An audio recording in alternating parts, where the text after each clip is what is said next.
እንዴት ናችሁ? ውድ የዩቲዩብ ተከታታዮቼ ደህና ናችሁ? እንዴት ናችሁ? እኔ በጣም ደህና ነኝ፣ እግዚአብሔር ይመስገን። እናንተ ደህና ናችሁ? ያው ሰሞኑ በጣም ጠፍቻለሁ አውቃለሁ። ያው ታውቃላችሁ ብዬ አስባለሁ። አውቃለሁ በጣም እንደጠፋሁኝ ብዙዎቻችሁን ትረሱኛላችሁ። ይሄን ብል ግን እንደምታስታውሱኝ ተስፋ አድርጋለሁ። ያው የጠፋሁበት ምክንያት አለመመቻቸት ነው። እንደምታውቁትኝ ለራሴ ያለሁት እኔ ብቻ ስለሆንኩኝ እኔ ነኝ ሰርቼ ራሴን የማስተዳድረው። ገባችሁ አይደለ? ማንም ከጎን ያለ ብዬ የምቀመጥ ሰው አይደለሁም እና ማንም ከጎን ሆንም የሚረዳኝ ሰው የለም እንደነገርኳችሁ ማለት ነው። እና ያው አሁንም ምንም የተለወጠ ነገር የለም እና በዛ ምክንያት ነው በቃ ራሴን ለመለወጥ በጣም ጥረት ላይ ስላለሁኝ እየሰራሁኝ ነው። ያው ስራው ይሄን ያህልም ባይሆንም ይሄን ያህል አመቻችቶ የሚያኖር ባይሆንም ግን ብቻ በቃ እግዚአብሔር ይመስገን እየጣርኩኝ ነው። ያው መድኃኒዓለም ፈጥሮኝ ያው የምበላውን ነገር አላጣም። ያው እና ደግሞ ትንሽ አሙኝ ነበረ። ሌላ የጠፋሁበት ምክንያት አሙኝ ነበረ። 3 ቀን ምናምን ነገር ተኝቼ ነው የከረምኩት። ያው እግዚአብሔር ይመስገን አሁን ተሽሎኝ መድኃኒዓለም ረድቶኝ አሁን ተሽሎኝ። ግን አሙኝ የነበረ ታይም ግን ማንም አልነበረም። በቃ ራሴ ነኝ። ሐኪም ቤት ምናምን አልሄድኩም። በቃ እዚሁ ነው ተኝቼ የቆየሁት። ምክንያቱም ያው ታውቃላችሁ አሁን ያለሁበት ሁኔታ ምን ብዬ ልንገራችሁ መሰላችሁ? ማንም ሰው ማለት ነው አሁን ያለሁበትን ሁኔታ አውቆ ማንም ሰው በቃ እንትን እያለኝ አይደለም። በቃ ሀይ እያለኝ አይደለም። ሀይ እያለኝ አይደለም ማለት ሙና የት ሄደሽ ብሎ የሚፈልገኝ ሰው የለም። ምክንያቱም ያለሁበትን ሁኔታ እዚህ ዩቲዩብ ላይ ቀርጬ እየለቀኩኝ ስለሆነ ያ ሁሉም ያውቃል። ገባችሁ አይደለም? እና ያለሁበትን ሁኔታ ተረድተው መጥተው ማገዝ ነበረባቸው። ከጎንሽ ነኝ ማለት ነበረባቸው። ግን ምንድነው የሚያስጠላው ነገር ማንም ከጎናችሁ ሳይኖር ማለት እናንተ በተቸገራችሁበት ሰዓት ማንም ከጎናችሁ መሆን አይፈልግም። ይሄንን ነው የተረዳሁትኝና ህይወት ማለት ነው በቃ በጣም ብዙ ነገር ነው ያስተማረኝ። እግዚአብሔር ነው የምላችሁ። እና እኔ ምን ያስደስተኛል መሰላችሁ? እኔ በህይወቴ እግዚአብሔር መኖሩ በቃ እግዚአብሔር ብቻ መኖሩን ሳስበው በቃ በጣም ነው የተለየ ስሜት ነው የሚሰማኝ። ገባችሁ አይደለ? እና በቃ ሰው ለምን አልመጣልኝም፣ ሰው ለምን አንዳንዴ አይኗ በቃ በጣም ብቸኝነት ይሰማል ምናምን፣ ግን ምንም ማድረግ አይቻልም እንግዲህ።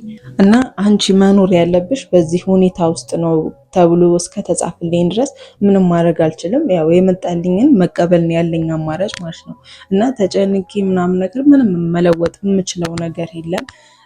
ስለዚህ ያው አብዛኞቻችን ብቸኛ ልንሆን እንችላለን፣ ልናጣ እንችላለን። በምናጣበት ሰዓት አብሮን የነበሩ ሰዎች ከጎናችን ላይሆኑ ይችላሉ።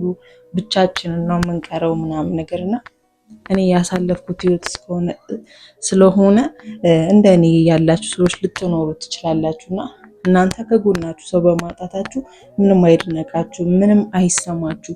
አንድና አንድ እግዚአብሔር ካላችሁ በጣም በቂ ነው። ያንን ነው ብዬ የማስበው። ምክንያቱም አሁን ያስቡትኝ እስኪ ሰውም ክዶኝ ማንም ከጎኔ ሳይኖር እስኪ እግዚአብሔር እስኪ ባይኖር ብላችሁ እስኪ ያስቡትኝ እመቤቴ። እና በቃ እግዚአብሔር በቃ ስላለ ብቻ የሚሰማኝ ስሜት ልነግራችሁ አልችልም እመቤቴ። እና በቃ በጣም ደስተኛ ነኝ። ሰው ይመጣል ይሄዳል፣ ሰው ይለዋወጣል። ገባችሁ አይደለ? ሰው ሲኖራችሁ ነው የሚወዳችሁ እንጂ ሳይኖራችሁ ማንም መቶ ቺክ የሚያደርጋችሁ ሰው የለም እመቤቴ። ይሄ በቃ ጸባይ ነው። በቃ ይሄ የሰው ልጅ ባህሪ ነው። እና እንዳልኳችሁ አሞኝ ነው የተነሳሁት። በዛ ምክንያት ወደዚህ ሄድኩትኝና በአሞኝ ነው የተነሳሁት። በቃ ስጸልይ ነበር። በቃ እግዚአብሔር በቃ ከእግዚአብሔር ጋር ነው ንግግር የገባችሁ አይደለ? እንጂ ማንም እንተናየ ነይልኝና ማንም እመቤቴ ማንም ነው የምላችሁና እግዚአብሔር ይመስገን ለዚህ በመብቃቴ በዚህ በመድረሴ ከምንም በላይ በጣም ደስተኛ ነኝ። እግዚአብሔር ከኔ ጋር ስላለ እግዚአብሔር ከጎኔ ስላለ በጣም ደስተኛ ነኝ። ሌላው ነገር ትርፍ ነው። እና ደግሞ በቃ ሁሌም የምላችሁ ነገር ቢኖር ለሰው ልጅ ዋናው ነገር ጤና ነው። አስቡትኝ አሁን እኔ በቃ መራመድ ባልችል የሆነ አካል ጎዶሎ ብሆን እመቤቴን አስቡትኝ በቃ በዚህ ሁኔታ ማለት ነው ምን ሊሆን እንደምችል። አንዳንዴ ማለት ነው ነገሮችን ተመቻችቶልን የሆነ ፓርት ላይ ስንሆን እነዚህ ነገሮችን አናስባቸውም። ገባችሁ አይደለም? እና ይሄ ከባድ ሁኔታ ላይ ስንሆን የሆነ ችግር ሲያጋጥመን ነው ከራሳችን ጋር የምንነጋገረው እንደዚህ አይነት ነገሮች። እና ምን ልላችሁ ፈልጌ ነው በምን ሁኔታ ውስጥ ብትሆኑ ሰው ቢርቃችሁ ብቻችሁን ብትሆኑ እና አሁን እኔ ባለሁበት ሁኔታ ላይ እንዳላችሁ ሰዎች ልትኖሩ ትችላላችሁ እና በቃ በፍጹም አይግረማችሁ። ሰው ራቅ የሚላችሁ ብቻዬን ሆንኩኝ ብላችሁ በፍጹም አትጨነቁ። በቃ አንድና አንድ እግዚአብሔር ካላችሁ በቂ ነው። ያ ሰላም ነው። ማርያምን በቃ እግዚአብሔር ከእናንተ ጋር መሆኑን እግዚአብሔር መኖሩን ስታስቡ የሚሰማችሁ ስሜት ልነግራችሁ አልችልም። በቃ በጣም በጣም ደስ የሚል ነገር ነው እና በቃ ምንም እንትን አይበላችሁ፣ ምንም አይግረማችሁ። እኔ አሁን ባለሁበት ሁኔታ በጣም ብዙ ነገሮችን ታዝቤያለሁ። በጣም ብዙ ነገሮችን ተምሬያለሁ። ህይወት እንደዚህ ነች ብዬ በጭራሽ አልጠበቅኩም። ማለት ምን እንደዚህ ሁኔታ ላይ እገኛለሁ ብዬ አልጠበቁም። ሰው ያው መቼም ያሰበውን አይደለም የሚኖረው የተጻፈለትን ነው አይደለም። ስለዚህ እንግዲህ ያጋጥማል እና ምን ልላችሁ ፈልጌ ነው አለውኝ አልጠፋውኝም። ከዚህ በኋላ በተቻለ መጠን ቶሎ ቶሎ ቪዲዮ ለመስራት እጥራለሁ እና ደግሞ ላስት ላይ የመጨረሻ ቪዲዮ ላይ የለቀኩት ቪዲዮ አለ አይደለ? እሱን የሆነ ያማከርኳችሁን ነገር ነበር አይደለ? ከሆነ ልጅ ጋር እኔ አብሬሽን ልበል ምናምን ነገር ሲለኝ ነበር ያልኳችሁ። እኔ እሱን ትቼዋለሁ እና እናንተም አብዛኞቻችሁ ኮሜንት ላይ ስጽፉልኝ ነበረ ሰው አትመኝ ይቅርብሽ ነው ምናምን ነገር ስትሉኝ ስለነበረ ስለዚህ ትቼዋለሁ። ምክንያቱም ፋሚሊዎቼ ቤተሰቦቼ እናንተ ስለሆናችሁ ማለት ነው። እናንተን ግዴታ ማማከር ስለነበረብኝ ነው ያንን ቪዲዮ የፖስተቱት ማለት ነው። እና በቃ ከጎኔ ስለምትሆኑ አብራችሁን ስለምትሆኑ ስለምታበረታቱኝ እጅግ አድርጌ አመሰግናለሁ። እኔም ሆና አሁን ባለሁበት ብቻ አልቀጥልም።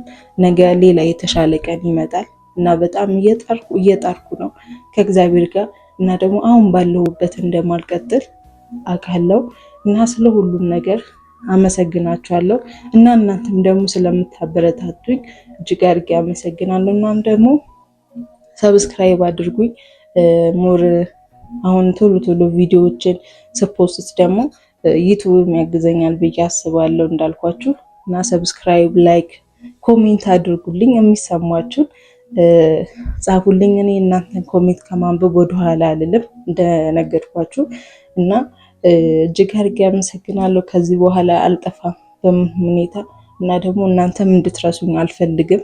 እንዳትረሱኝ በቃ እያስታወሳችሁ የኋላ ቪዲዮቼንም እያያችሁ እሺ። እና በጣም እጅግ አድርጌ አመሰግናችኋለሁ።